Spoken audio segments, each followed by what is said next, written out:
Question: do you think we've been bombarded by large numbers? Answer in a minute.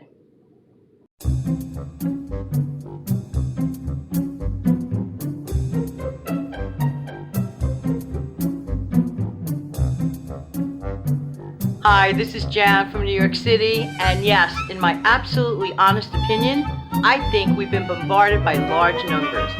Like Dave Ramsey says, people spend like they're in Congress. That's one statement I've heard a lot, and it's funny because it's true. Then we're bombarded by these large, incredible lottery amounts. Oh my goodness, 500 million.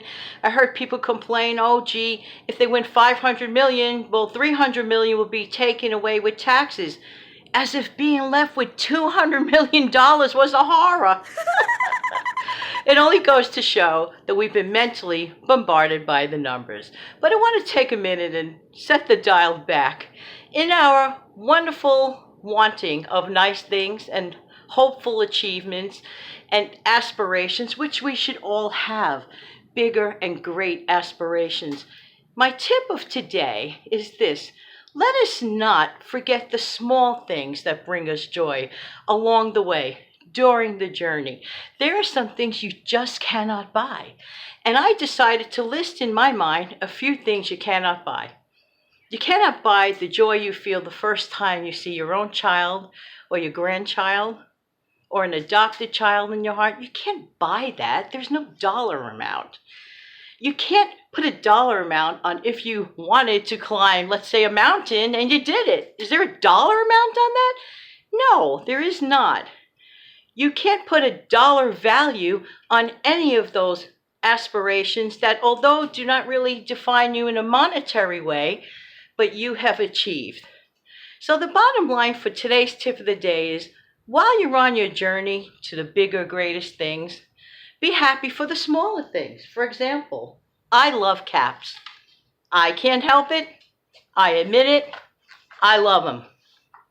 Here's my brand new cap. Like it? I love it. I think it's so cute. But that's me. Everybody has their little thing. But tell me, can you put a price on the wagging of a puppy dog or a little kid running up to you that's your grandchild with a great big hug? There is no dollar amount. And if you're one of those people who are in a rut and get bored, I'm going to pass on the greatest tip of all. Look at things a little differently. There was a person that I heard of that used to take the same route every day, part of an exercise regimen. They did the same thing every day, at the same time, in the same place. Till one day, I said, hey, did you think about crossing the street? Because when you cross the street, the opposite side's going to look a lot different. Maybe it's time that we took a step back and looked at things a little differently. And in the meantime, this has been Jan from New York City. Thank you so much for viewing this video. I really do appreciate your time. And don't forget to come back in the future for another tip of the day. Have a great day.